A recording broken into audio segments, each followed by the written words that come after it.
Well, g'day, Couch Critics. Welcome back to another episode, and let's get straight in and let's talk about the recently announced Socceroos squad for the Welcome Home series against Ecuador. A game in Sydney on the 24th of March, and then 4 days later, we're playing Ecuador once again, but in Melbourne. So, exciting stuff. First time we've seen the boys on home soil since the World Cup. Samuel, how exciting to have the Socceroos back? Yeah, it'd be excellent to watch the Socceroos back in Australia since the World Cup. This is the kind of thing, if you forget about all the mess that has happened in the A-League since the World Cup, maybe this will get people back on side. Maybe there'll be a positive trajectory out of this. And I got to say, the squad is looking good. I've never seen this much positivity around a Socceroos squad at the same time as having Graham Arnold as the manager. I know. Do we need to pull people aside and say, hang on, guys, we're not meant to be this optimistic. We need to be pessimistic. Why are we so positive about this? That's But I right. guess we'll go into why we're so excited about it, at least from my perspective, we're so excited about it. It's a fairly similar squad to what was at the World Cup, but there are 5 players that aren't going to feature. Martin Boyle, Arden Hustrick, Jamie McLaren, Matthew Leckie are all out for injury, and Danny Vukovic has retired from international football, which means there's been some opportunity for some A-League players. Well, there's Connor Metcalf, he's not an A-League player, but he's playing over in Germany, but the rest of them are A-League players, and Brendan Borrello is one of them from the Wanderers, been one of the best players in the comp this season, as well as Jordan Boss and Aidan O'Neill from Melbourne City. Joe Gauci, Adelaide United's goalkeeper, been touted for some time to be a potential replacement for Matt Ryan. He's in. I don't think he has played for the Socceroos. Not yet. And there's also Alexander Robertson on the reserves books at Manchester City. And Nestori Iracunda is in the train-on section of the squad. So that's really exciting. If you haven't been watching the A-League or you have been living under a rock, if you don't know anything about what Nestori Iracunda has done, just put it into Google or YouTube. Of course, we want you to watch our channel, but just look him up because he's an absolute freak and he's only 17. So, some exciting inclusions, Samuel. What do you make of the squad? Yeah, look, I'm pretty excited. There's 8 A-League players in this squad, and I think that's a great reflection. And I think, by and large, most of them kind of deserve that call-up.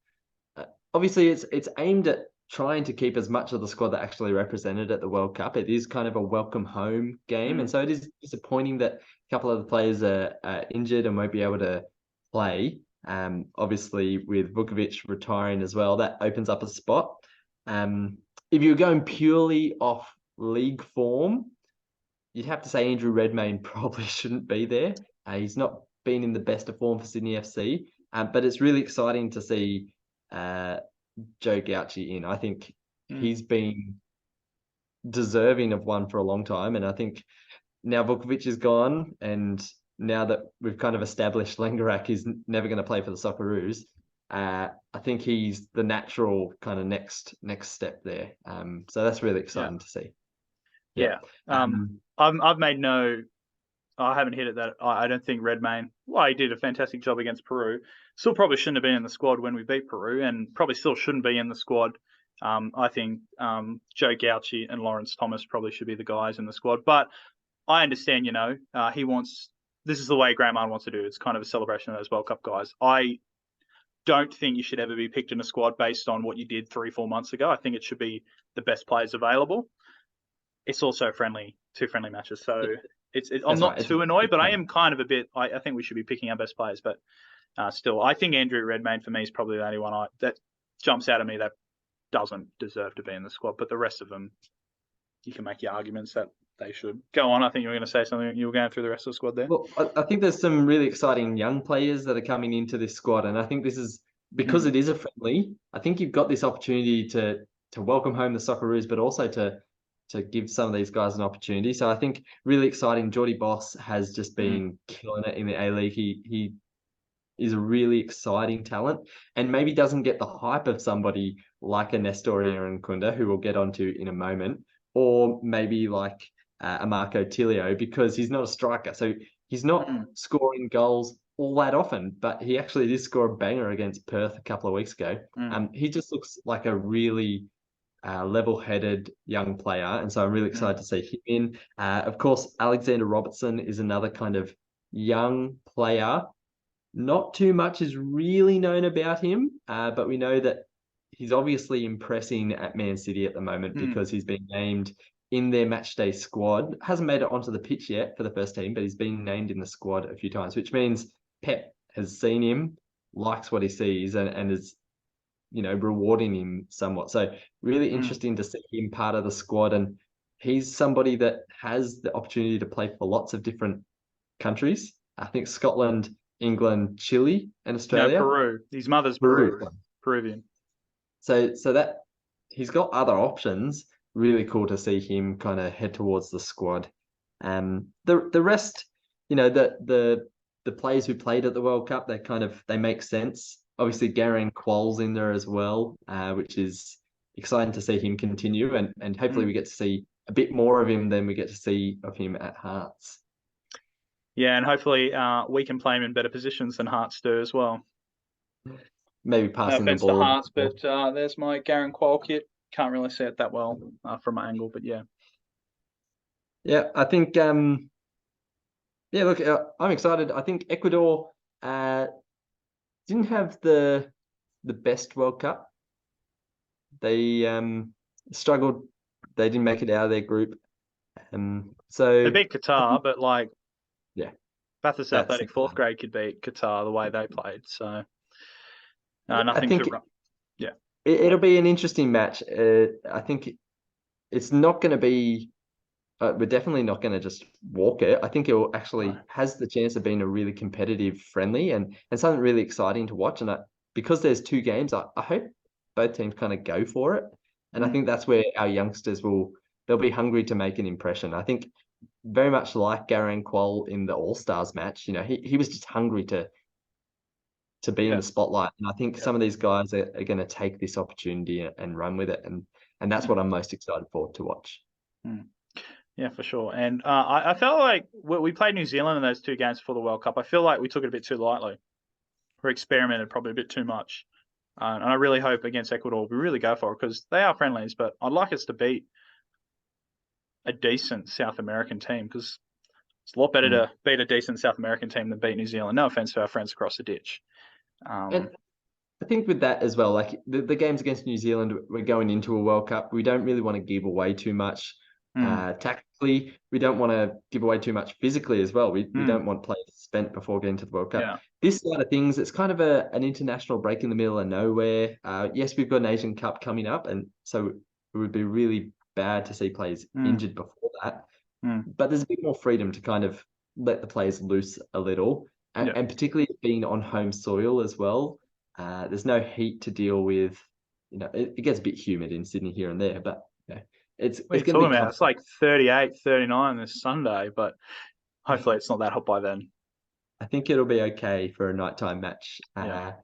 So I think it's going to be a really good opportunity to see Australia play a bit more free, maybe a bit more like when we're countering against teams like Denmark. Yeah, for sure. Cool. Now, I think that's the score. That's the most positive we've ever been about a Socceroos squad. I do think I did read a lot of people online actually wanted a bit more information, wanted Ryan Strain. He was probably a bit lucky to not be included. I still think it's a pretty good squad. I think, you could probably make his case to be in it, but all around, I don't think, besides obviously Andrew Redmayne, I don't think there's anyone jumping out at you thinking, what are you doing here? I would have liked to see Callum Neuenhoff. He's been playing well in the A-League this year, but still, I don't think I'm too bummed. I still would have liked him. I'm not too bummed, though. He could have easily made it, but then also, the quality we've got in that squad makes you think, we've got a lot of talent, and we've been underappreciating that until our great run at the World Cup. So there's a lot of talent in this squad, and, when we lift the World Cup in 3 years' time, we'll regret all those bad things we said about Graham Arnold. Graham Arnold, I'm sorry. I had my Wanderers glasses on, and maybe that was why. I still think you had some moments, but anyway. I think the final thing to really talk about is Nestori in Kunda and his kind of place in the squad. So he's been named as a train-on kind of player. What we're kind of hearing from lots of reports on Twitter is Graham Arnold really would like to see him play in that second game, but mostly just wants to see him in and amongst the squad. And I think it's just an awesome opportunity. Very much like Garang Kuol, this is a kid who just has the ability to light up a football pitch. And you know, if he gets 15 minutes at the end of our second game against Ecuador when legs are tired, you know, that's kind of his role. Very much like Garang Kuol, he's an impact player. I think it could very much like the All-Stars match launched and really made that transfer to Newcastle for Garang Kuol. If Erens Kunda can do something amazing against Ecuador, the eyes of the world would definitely be on him because he's been banging in goals. He's been looking really good. And if you can do it at this level, I think that will really grab attention worldwide. And then the only question to ask is, how long do Adelaide hold out for to get big money before he goes on a free? So, because seriously, this kid he's worth way more than what Garang Kuol went for. Like Central Coast Mariners kind of lost out on that Garang Kuol deal. Nestori, if Adelaide can lock him down for another, you know, if they've got a couple of years on his contract, they can definitely be pushing a couple of $1 million. And he's only 17, so I don't think European teams can sign a non-Euro player under 18. So if they sign him up for the next 3-4 years, I honestly think he's got way more potential than Garang Kuol. Not discrediting Garang Kuol, I still think he's a fantastic player, but I just think Nestori has so much more, and that's really exciting to have two fantastic players coming through the ranks, come from the A-League and are looking good for big things. And I think that's one of the things you see from this A-League squad is the A-League teams who have valued youth players. And maybe this is a whole other video if you want us to talk about youth in the A-League and who's doing it well or not. I think you look at this squad and you see players like Joe Gauchi, who has been blooded by Adelaide, and he's a regular in the A-League now. He's still not that old. Like, he's still quite young for a goalkeeper, particularly. You look at Geordie Boss, you know, Melbourne City have put him in last season, and he had some raw patches, but you look at him now and he's really consistent. You look at people like Garang Kuol and the Mariners and all the work they've done with youth players, incredible. And Erens Kunda, again, is Adelaide. Like, I think Adelaide is one of the best pitches we have of successfully blooding youth. And we saw them, you know, have another youngster come on and score a goal, his debut goal on the weekend. So I think that's a real feature that you see coming into this Australian squad.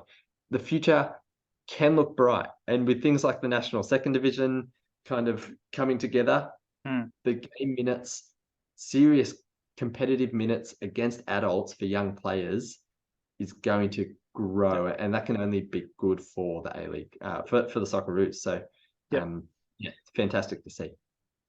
Awesome stuff. Well, so make sure if you haven't bought your tickets, 24th of March in Sydney at at Western Sydney Stadium, and on the 28th of March on a Tuesday night down at Docklands Stadium in Melbourne. Those are your venues. Go online, buy some tickets, go out and support the Socceroos. I'll be there at the Parramatta game. I think Samuel doesn't care about his nation well enough, so I think he's dogging the boys. So that's all right. Slay him in the comments. Let him know how wrong he is. Let us know in the comments, though, if there's anyone you think really deserved to call up and who's just shouldn't be there. But until now, or until next time, we'll see you in the next one.